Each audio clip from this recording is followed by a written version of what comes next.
All right, welcome back to the Point Guardian. Take two, because we have some equipment malfunction. We had our first lost podcast. Yeah. That's not true, actually. We had another lost podcast. I'm Marcus. I'm the managing editor. Hi, I'm Alex. I'm not waving.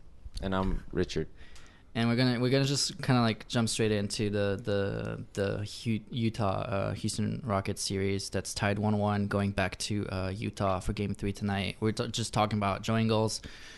Big baller. Yeah, I Big know all baller. about him now. Mm-hmm. Yeah, so the 30-year-old, basically rookie, I don't know, it's just weird, that is, averaging 7 points for his career and suddenly is balling out.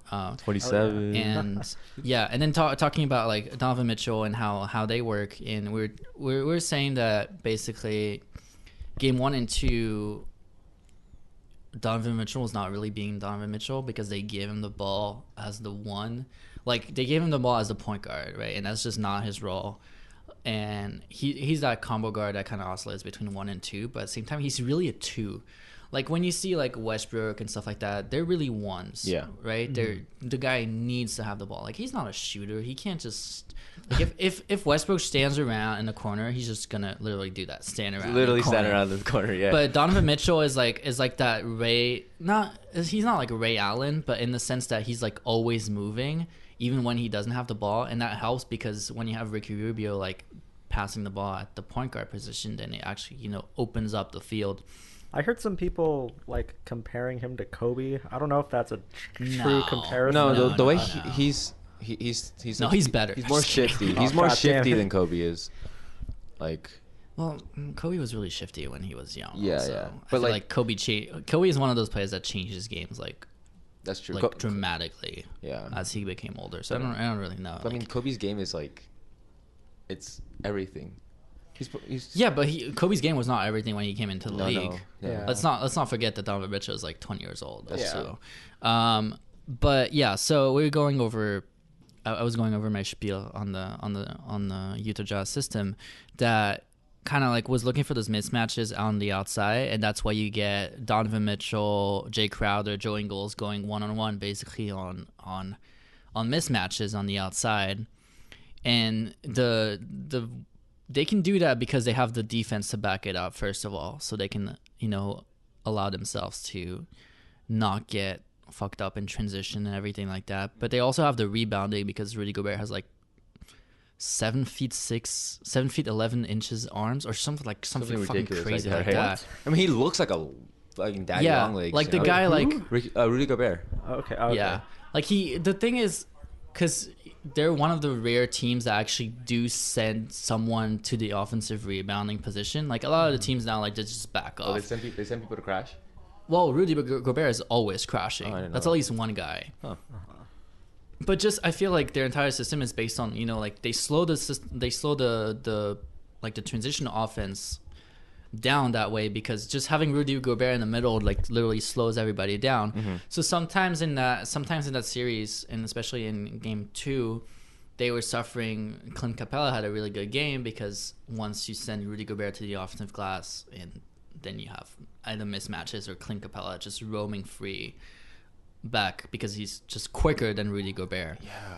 But going back to the offense, that's why on the Jazz you always see a lot of pick and rolls, a lot of like people just roaming around the baseline, especially Donovan Mitchell when Ricky Rubio has the ball, and then you get like Donovan Mitchell on the power forward or something like that, or on a point guard, even like a smaller point guard where he's just so quick and so shifty that just he barbecue just takes chicken. advantage of that.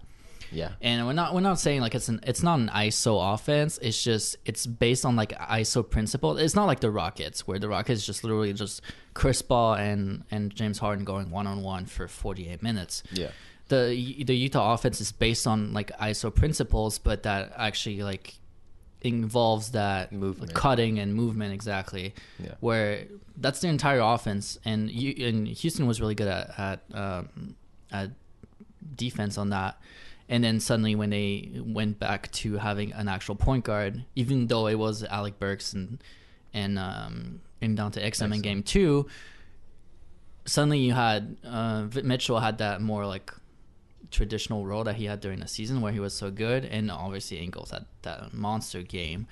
But I feel like that's the thing. It's like that game one might have been just a mishap from Utah because they were like all like disoriented because Ricky Rubio was not playing, and that's actually really scary for Houston going forward because now they have to play in Utah for 2 straight games, and that's not an easy environment. Even if they steal one back, I still like the chances that Utah has in this series. No doubt. It's like they have the defense to fight. They can actually keep Gobert on the field, which, you know, you have Capella, so you can have Gobert, and that's a problem. And that might be a problem that the Warriors, for example, would not have, because if the Warriors have Gobert, they just take Zaza out, and they're just like, okay, fuck it, we're going with Iguodala at 3 and then Durant at 4, and have Draymond just fuck with Rudy Gobert for 30 minutes, and he'll be fine for a series. But the Rockets don't really have that choice. They can't really play Ryan Anderson. They can't really play any other guy than like Eric Gordon and Baumute on the bench, because the matchups and the way the Jazz exploits these matchups in their system just is super disadvantageous. Because although I feel like I'm talking a lot, I'm gonna stop right after this. But although like the Houston defense has been a really good collective unit, it's still like a subpar like individual defense. Like Chris Paul is old. James Harden has never been a good defensive player. Clint Capella is going against Rudy Gobert, but that doesn't really matter because Gobert has never been like a really good offensive player anyway.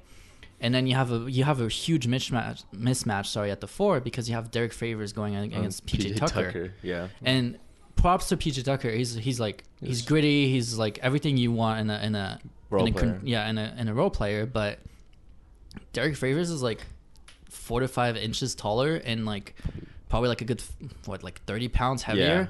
And at some point it's just gonna like tire you out because PJ Tucker is not Draymond Green. No, he's smaller and he's less Draymond. heavy. Yeah, but it's like that difference is gonna feel itself, and in the end you have Joe Ingles can guard Trevor Ariza. Trevor Ariza is not like a threat outside from like his shooting anymore. That's just, the guy is like old also. And I don't know, there's just like, I got a bad feeling about Houston. I don't really care because I want Houston out, but it's just really interesting how the matchups work, and obviously they're gonna like adapt and they might steal one back, but the matchups actually favor Jazz, I'd say. Yeah, unless like Harden goes for 45.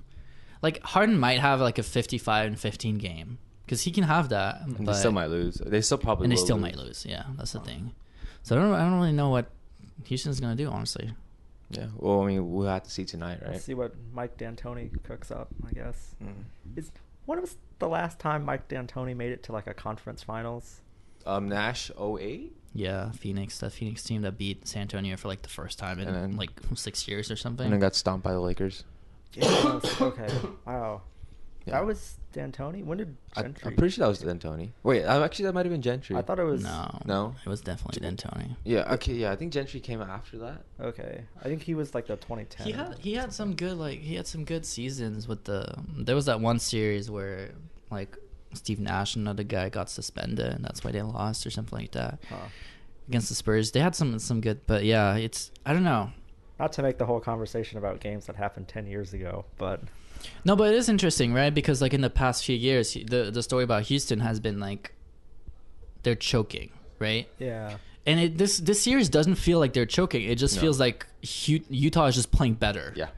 As a team, and Donovan Mitchell is obviously carrying them, but like the pieces that fit Utah, and at this point, it's almost like we've been underestimating Utah because it had such a crappy beginning of the season. Because guess what? Rudy Gobert was injured, and suddenly Rudy Gobert comes back, and they have by far the best defense in the league. Like over the season, the Celtics had a better defense, but that's just because like the first 30 games, Gobert basically missed.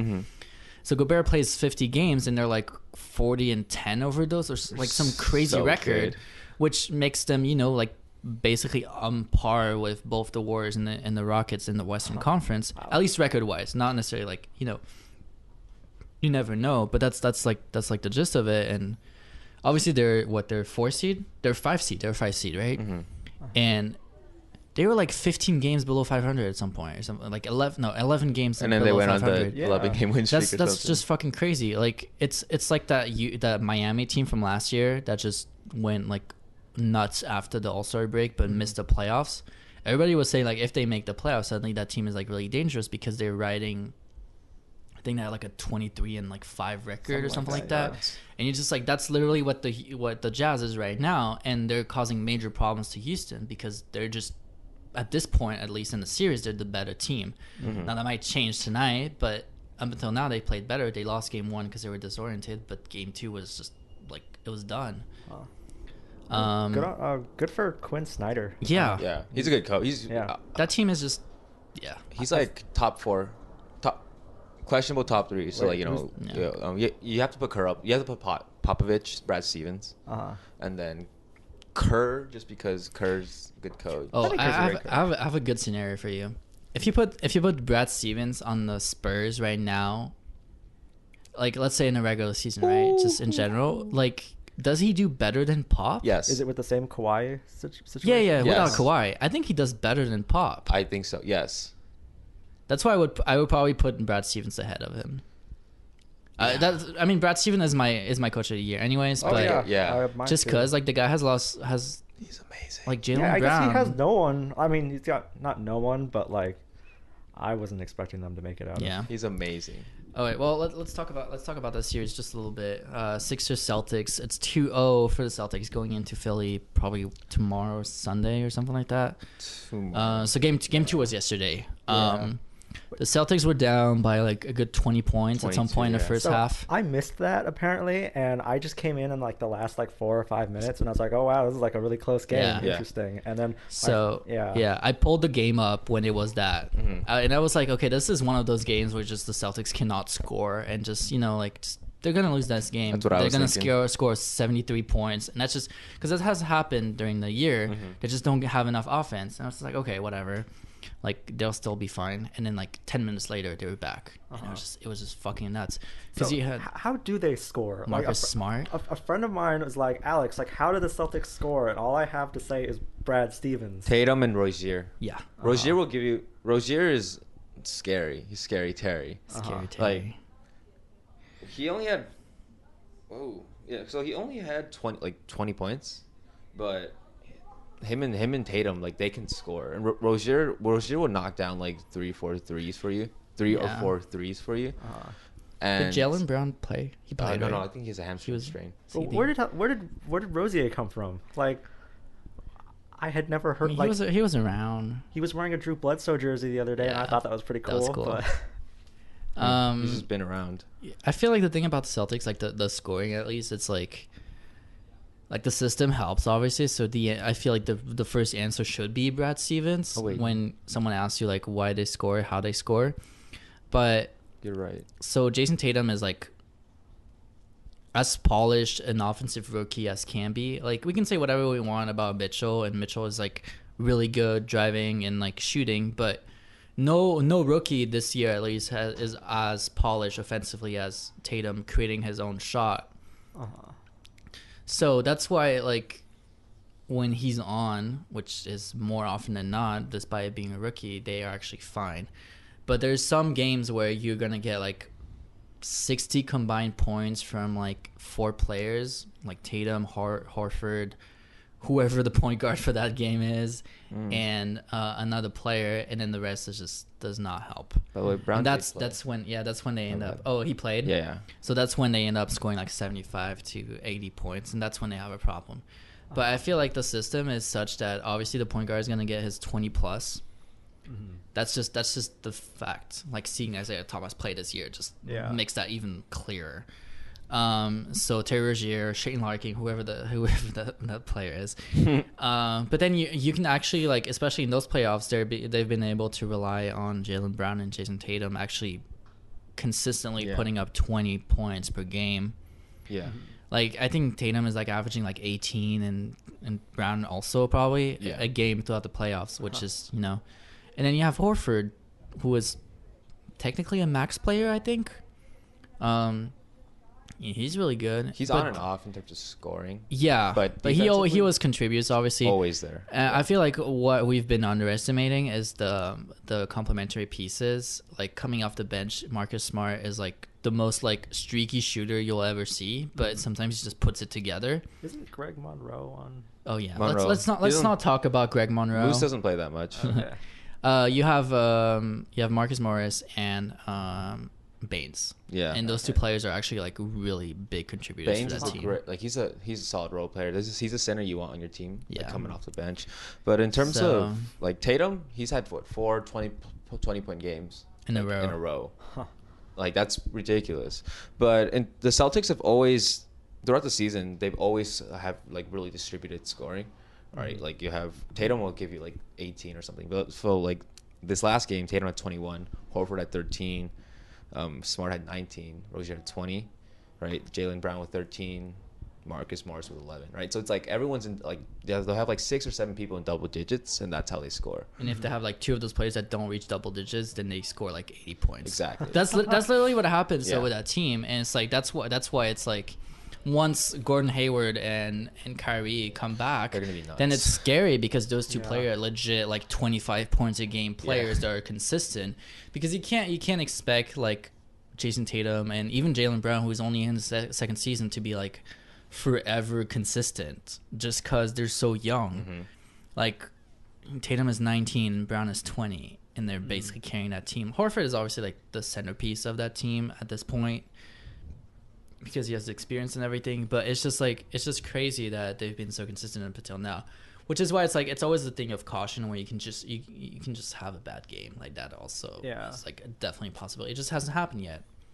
I'm under the impression that Brad Stevens could put us in a game and we'd win an NBA And we'd game. be fine. Yeah. Yeah, I mean, if he coached the Lakers, we'd be NBA champions. But about going back to the series, Ben Simmons had 1 point. Yeah, he had a bad game. Uh-huh. He had 1 point. And Embiid also had a bad game. Is that? The problem with Embiid is that like they've been throughout the season, like watching Sixers games, you see the like the pair, like the Embiid Simmons pair, just work in parallel. Mm-hmm. And this series, they've just been isolating Embiid on the block, Mm-hmm. and that slows everything down. That's like when the Lakers used to put Kobe like 1-on-1 on the wing. But that's an And- easy bucket. No, I'm just kidding. No, well, it sometimes it is, but you also have to consider what it does to your team, Yeah. like the offensive flow. Like sometimes you have usually Baines on Embiid, so you obviously have an advantage because Embiid is such a good like offensive player. Mhm. But he has the ball for like 2, 3, 4 seconds on the block, then turns around, Faces then like up. pump fakes, faces Jab. up, 2 dribbles. He takes up 10 seconds of that clock. Meanwhile, you have JJ Redick standing around, Bellinelli standing around, Ilyasova standing around, Ben Simmons standing around with no one really guarding him because he can't shoot anyways. Mm-hmm. So instead of having movement around, you just have Embiid going 1-on-1. And although that might give you 2 points, that's what Boston wants. They don't want Simmons to just like slay through the defense and find Bellinelli or Redick for an open 3. They want Embiid to keep the ball for 12 seconds and get a 2. Yeah. So that's what's been the problem. Like even if next game like Embiid gets like 25 or 35 points, I don't think Boston like cares. Mm-hmm. As long as they fixate on Simmons. And I think that like that's an interesting like point of view of what the Sixers are, because Embiid is like at the moment the most talented player on that team, but the cog of that offense is going to be Ben Simmons. And I feel like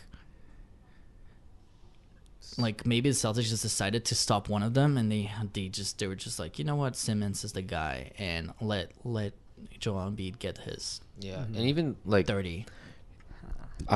Embiid will quote unquote get his, but he's matched up against Horford. He's matched up against Baines, and they're Good individual defensive exactly. players. They won't stop him, but they will slow him down. And if you think about it, they're gonna make it even so. Like if he posts up, he's gonna be gassed, right? Baines is Yeah. a big guy, and Horford he's a strong guy as well. And so if he's pounding it in the paint, that's like he might get them in foul trouble, but he's gonna be tired. And then so if you think about it, Embiid might decide to step out and start taking jump shots, but that's exactly what you want. and the thing is, he loves to take threes. Like, he settles. But a lot. I'd be fine with Embiid taking threes if it comes after like the offense moving. If it's just Embiid holding the ball for 10 seconds, then it just doesn't help anyone. No, that's true. The thing that's been interesting is that the Celtics have been matching up Marcus Smart on Simmons, and that's actually been like really effective because Marcus Smart is like he's not tall, but he has like really long arms. He's a strong guy. He's like a more buff like Rajon Rondo when he was actually involved in defense. But like, and it's been just really interesting because you're like, the big question is who do you match up against Simmons, right? Just like the same question about who do you match up against LeBron. The difference right now is that LeBron can actually shoot, so it's not necessarily the same equation. But the Celtics can throw Marcus Smart, any of their wings, right? So Tatum or Brown on him, and sometimes they also can match Horford. Oh, Horford. Morris obviously because he actually plays that position, but Horford can match up as well because he has the foot speed to follow along. The lateral at least to a certain point where a traditional center like Whiteside doesn't. Yeah. And that's just been the difference between that Miami Philly series and the series against the Celtics. It's just that all the players on the Celtics can be focused on guarding Simmons, like one after the other, and then they're like, okay, yeah, let Embiid shoot it. Who cares? Yeah, and then you add on to the fact that the Celtics system is like it's a great defensive system. Yeah, and then you see a 1 point game like that leads to a 1 point game from Simmons. Yeah, and as long as the Celtics offense, I think like I don't know. I still think the Sixers get like 2 games in Philly. We'll see. But if the Celtics steal a game, it's over. It's done. Yeah. But you mentioned LeBron. So I think that's a good segue. Let's talk really quickly about those 2 dumb series that are basically over. Let's start with LeBron and oh my God. LeBron and Co against the Raptors. So if you guys didn't watch yesterday's game, if you guys didn't watch, you missed out on. You did not miss out on much. You missed out on LeBron just canning like stupid shots. I didn't watch the first half, but from what I understand, they were force feeding Love in the first half. Yeah, I heard that too. And so just to get him just get his, and I think Love he's finally hitting the shots that he wants to hit, or they need him to hit, and then LeBron just decided, I'm gonna start hitting a million fadeaway jumpers because I'm Kobe, right? What's really interesting is that coming out of game 1, that the Cavs obviously won as well. They were asking questions to LeBron about having Kevin Love play the 5, and he was answering like, oh well, like if it's a system, but we also have to like listen to what Kevin wants, whatever, on whether or not Kevin wants to play 4 or 5. Just because Tristan Thompson had such a good game in game 1, but then going into game 2, you realize that like having Kevin Love at the 5 is a matchup nightmare for the Raptors. Yes. Just because they have Valanciunas and Ibaka at the 4 and the 5, and neither of those guys are really like fit to. Well, actually, like Ibaka would be the best player to guard Kevin Love, but then then you have a huge mismatch with Valanciunas. Ibaka's like 40, right? Huh? Ibaka's like 40. He's 40. Like it's just he's like 30, right, or 29. But he's regressed. Close. Like I'm pretty sure he can still guard him. The problem is that then they have Valanciunas and they can't guard anybody else with Valanciunas, and they still can't guard Kevin Love with Valanciunas, and they have huge issues because. Even though their defense was one of the top, like the best defenses in the league this season, they just lost by allowing 128 points. Yeah. At home too. At home. And the thing is, like, they stagger Siakam and the other guy, Anunoby. They're not the answers. No, they stagger them to try to stop LeBron. But the thing is, I think the issue is that they're trying to stop LeBron, right? And so you need to find a way to lock up Kevin Love. I mean, so the issue is that like Ibaka is like slower than molasses, and JV just loves to camp in the paint, and so Kevin Love can stretch the floor, and he's getting wide open threes, and so they need to take a page out of the Pacers book and just ignore LeBron. All right, the Spurs did that, Every team that's played against LeBron and won, they've done that, right? They just let LeBron go for like 60 or 40, and then limit all the other role players. Yeah, because then LeBron also gets like frustrated that his team doesn't perform as well as he Yeah. wants to. Like he's like petulant in that sense that in the past he's definitely done that in the past where he's like, if he feels like his team is just not up to a level that he wants them to be, then he becomes passive. Yeah. And then if the team isn't focused on him and he becomes passive, then that lets all these other guys like Rodney Hood and whatever try to win one-on-one battles, and they're just not going to do that. So that's I mean, let's not kid ourselves. The Raptors are going to be swept. Yeah, it's over. going to be So the Cavs make the conference finals again. Yeah. Okay. Anything else to add on that series? Honestly, I don't really care about the Raptors. I don't care about the Cavs. I mean, it's Chicago's probably better than both of these teams as of this moment right now, The Raptors just are- cause. Are the Cavs gonna make it out of the East again? well. I was saying that I think that Boston could take 'em. Boston has Yeah. has the players. Boston is a better team than they were last season, Even and without- yeah. Even without the Yeah, two players. yeah. Yeah.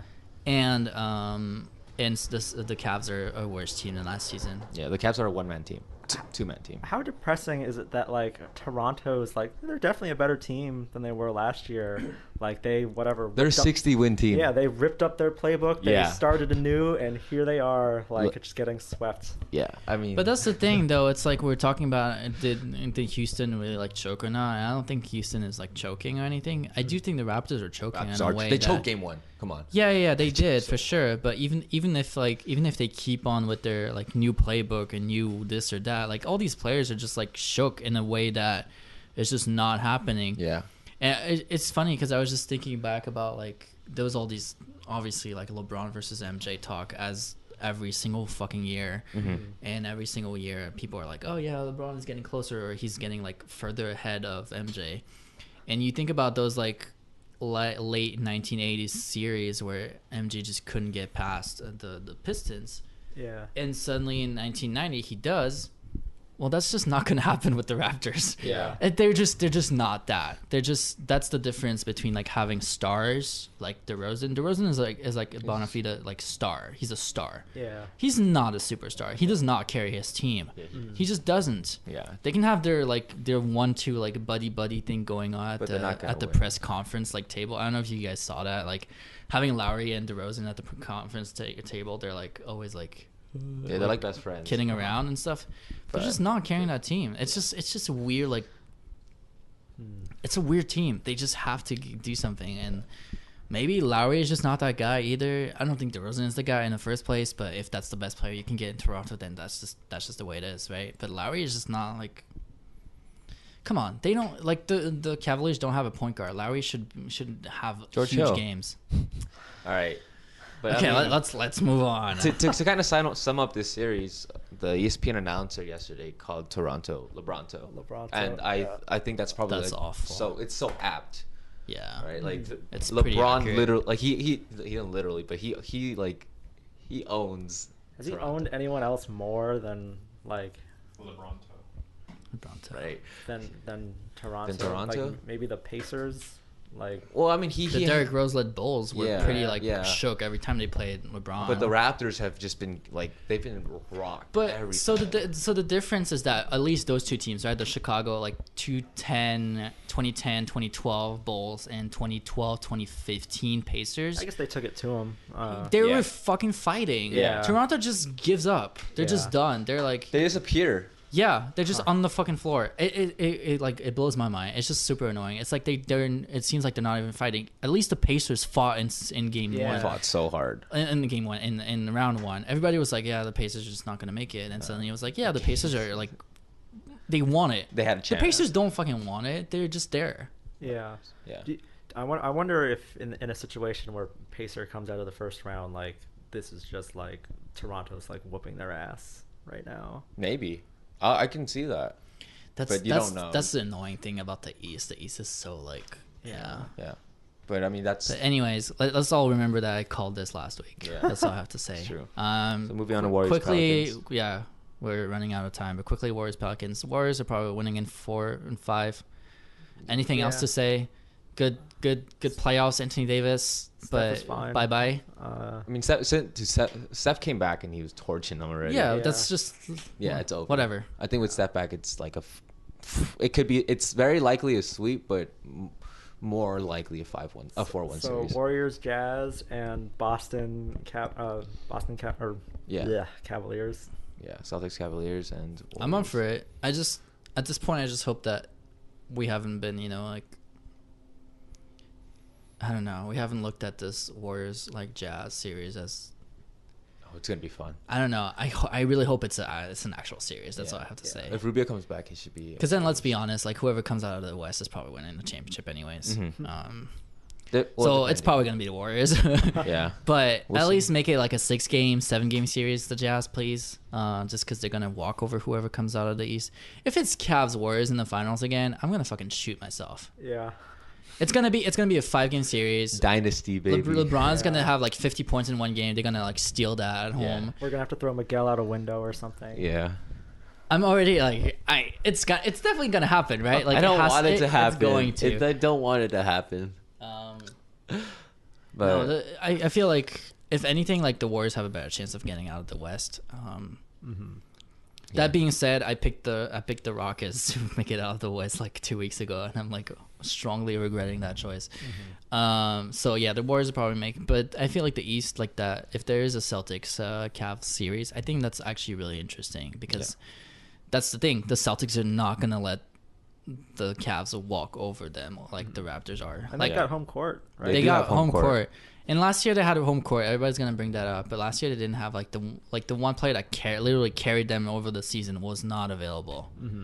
And this season has been different because they've been playing without Kyrie for like 40 games. They've been playing without Hayward for the 90. entire season, yeah. Yeah. And now they have the system that actually is like, you know what? Obviously, we'd be better with those guys, but But we don't. we're still need able to fucking beat you. them. Yeah. So, as of right now, I picked the Celtics to make it out, but that's it could all change in a week when LeBron will just when be this- LeBron. and- yeah. LeBron doing So that's LeBron I things. feel like that's the only like series where you're completely sure it's like just, the Raptors are gonna be swept. That's all. Yeah. Like the Pelicans might steal a game, and then that's the two. That's like really indicative of the NBA though. It's like the two series we're most sure of is the Cavaliers making it to the conference finals and the Warriors making it to the conference finals. Pretty much. Maybe the Raptors pick themselves up and have they never won a game in Cleveland? Is that what I heard? They're 1-28 for like the past like 8 years Wow. since LeBron joined Miami. That doesn't make sense. Since LeBron came back, maybe 128. No. They have a terrible record. They have a terrible record in Cleveland. That's all we have to say. Yeah, Yeah, and they just now their life depends on winning 2 straight in. at least It's not one. happening. It's Yeah. done. If they win Game 3, they're still gonna lose. If, They don't if, take two. What if they blew out Cleveland in Game 3? Like, do you think that's the only thing that could spark them forward? Yeah. I mean, if You can't see this, if but Marcus was just like laughing. The only over- thing is, it's just not gonna happen. yeah, if they blow them out, that could be a spark, but it's like 99% Yeah, it's not not gonna happening. I just want a good series out of it. Yeah, me damn it. too. Like, Yeah. Just watch the Sixers and the Celtics. come on, play. Toronto, prove us wrong. Like, Yeah, please. I mean, that's what everyone wants. That Yeah. everyone. Aw. All right, we'll be back next week to discuss everything that we got wrong this week. Jazz going to the finals. Yeah. Yeah. Let's see that. All right, bye. Bye. Bye.